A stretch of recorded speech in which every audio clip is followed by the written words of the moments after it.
सो आज का जो टॉपिक है वो ये है कि नौदा भक्ति क्या होता है। अब आप भी एक तरह के भक्त हैं, हम सभी भक्त हैं, हम सभी कुछ ना कुछ जो है वो कभी न कभी किसी भी देवी-देवताओं की पूजा करते हैं, पूजा-पाठ करते हैं। जैसे अभी हाल ही में सरस्वती पूजा गई।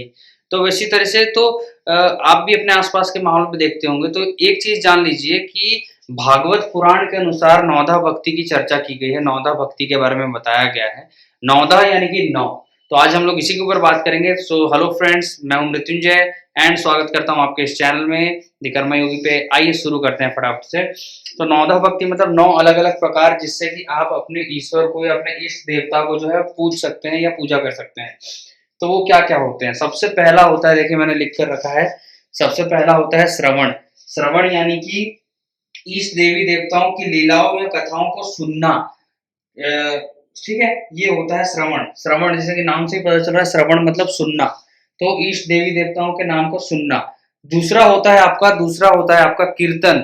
तो कीर्तन क्या होता है? आपने सुना होगा भजन कीर्तन करने जा रहे हैं, मंदिर में कीर्तन चल रहा है, तो उसका मतलब क्या होता है? उसका मतलब होता है कि उनकी जो लीलाएँ हैं, उनको गाने के रूप में गा-गा कर बोलना। आपने देखा होगा ना कृष्ण जी का या दुर्गा माता का अलग-अलग तरह के कीर्तन होते हैं, भजन कीर्तन जो बोलते हैं। उसमें बहुत सारे जैसे जगदम्बे तू है, अम्बे काली, जय दुर्गे खप्पर वाली, ऐसे करके होता है ना गाने के तौर पे, तो वो होता है कीर्तन। फिर उसके बाद आता है स्मरण। तो उनकी स्मरण का मतलब क्या होता है? स्मरण का आमास में इसका मतलब क्या होता है? याद करना, रिमेंबर करना, मेमोराइज़ करना, याद करना। याद करना को हम लोग स्मरण बोलते हैं। ये क्या होता है? ये गाना गाना होता है। ठीक है? श्रवण मतलब सुनना होता है। ठीक है? तो वैसे ही ये क्या होता है? याद करना होता है। स्मरण मतलब आप अपने देवी-देवताओं को जिनको भी आप अपना इष्ट मानते हैं, उनके बारे में जो भी आपने पढ़ा है या जो भी आपने सुना है कीर्तन में उसको उसको रिपीटेडली याद करना, वो होता है श्रवण, वो होता है स्मरण। उसके बाद होता है पाद सेवनम। पाद सेवनम का अर्थ होता है सेवा करना। ठीक है? सेवा करना, यानी कि आपने देखा होगा कई ऐसे आपने स्पेशली मारवाड़ीज़ कल्चर में ये देखा होगा कि कृष्ण जी की मूर्ति जो है वो लोग घर पे रखते हैं। वो होती तो एक मूर्ति है बट उसको ठीक एक इंसान की तरह ही सेवा करते हैं। लाइक उनको सुबह-सुबह उठ के नहलाते-धुलाते हैं, फ्रेश करवाते हैं, फिर उसके बाद पूजा-पाठ करके अपना घर का जो भोजन बनता है उसको सबसे पहले ईश्वर को खिलाते हैं, उसके बाद जो है वो खुद खाते हैं। तो पाद सेवनम मतलब कि ईश्वर की सेवा करना। अर्चना का क्या मतलब हुआ? अर्चना का मतलब हुआ कि उनकी सूक्ष्म हो या स्थूल हो, सूक्ष्म हो या स्थूल हो, स्थूल रूप से उनकी जो है वो पूजा अर्चना करना। जो पूजा-पाठ करते हैं ना हम लोग दैनिक जीवन में घरों घरों पे, उसी को बोलते हैं अर्चना करना। उसके बाद क्या हो गया? वंदना। वंदना का अर्थ होता है जो वेदों में वर्णित है। वेदों में जो बताए गए हैं उन्हीं श्लोकों को दोहराना। जैसे कि ये होता है ना ओम भूर्भुवस्सुवः तस्य वितुर्वरेण्यं भर्गो देवस्य धीमहि धियो यो नः प्रचोदयात्। तो ये तो एग्ज़ैक्टली जैसा वेदों पुराणों में बताया गया है वैसे ही आप बोलते हैं।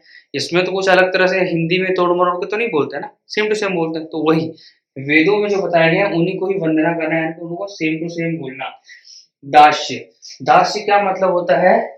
खुद को ईश्वर का दास बना लेना। जैसे एग्ज़ाम्पल के तौर पे सुदामा को ले लीजिए। जो श्री कृष्ण के मित्र भी थे और दास जैसे भी थे, आप उनको ले सकते हैं या फिर आप खुद भी अपने ईश्वर के प्रति एक दास जैसा भाव रख के कि हाँ, मैं ईश्वर की सेवा कर रहा हूँ, तो वो भी एक दास्य के रूप में आ जाता है। साख्य क्या मतलब क्या होता है? साख्य का मतलब होता है मित्रता करना। मित्रता करना मतलब जैसे ईश्वर से दोस्ती कर लेना। तो अभी आप और हम इतने ज़्यादा साक्षात्कार नहीं कर पाएँगे अभी हम लोग, इतना हम लोग हमारी जो है उच्च लेवल की चेतना नहीं हुई कि हम डायरेक्टली साक्षात्कार कर लें या अभी इस धरती पे कोई ऐसे अवतरित है या नहीं है, ये हमें मालूम नहीं। तो जैसे कि श्री कृष्ण और सुदामा की जो मित्रता थी वो बहुत ज़्यादा फ़ेमस है दोस्ती के नाम पे कि साख्य जो दोस्त है ईश्वर को अपना फ्रेंड बना लेना। तो उस तरीके का दास्य में आप इनको गिन सकते हैं, जैसे हनुमान जी हो गए, तो वो दास के रूप में आप एक अच्छे दास के रूप में गिन सकते हैं। अब होता है आत्म-निवेदन। आत्म-निवेदन का मतलब क्या होता है कि खुद को ईश्वर पे समर्पित कर देना। समर्पित कर देना खुद को ईश्वर पे, यानी कि खुद को ईश्वर को सौंप देना कि अब जो जैसा तू कराना है करा, तेरी इच्छा तुमको जैसे सँभाल के रखना है सँभाल के रखे। और अक्सर हम लोग यही करते हैं, प्रार्थना में हम लोग क्या करते हैं? भगवान से थैंक यू बोलते हैं सारी चीज़ों के लिए और साथ-साथ ये बोलते हैं कि आपको जैसे रखना है रखिए।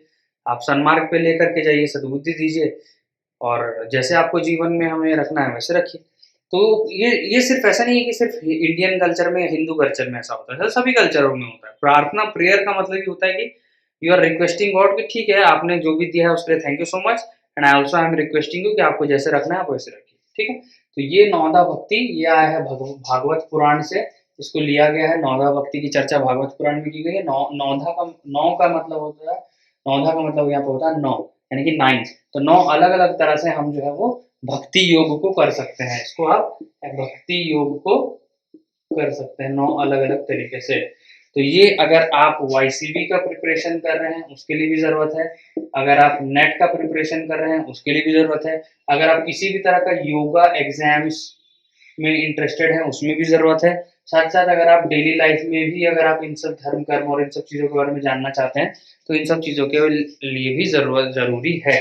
तो मैं आशा करता हूँ कि आप समझ गए होंगे। अगर समझ गए होंगे तो इस चैनल को लाइक एंड सब्सक्राइब जरूर कर दीजिएगा। सब्सक्राइब करके बेल आइकन भी प्रेस कर दीजिएगा ताकि नेक्स्ट वीडियो आएगी तो आप उसको देख सकें। Till then thank you so much and signing of.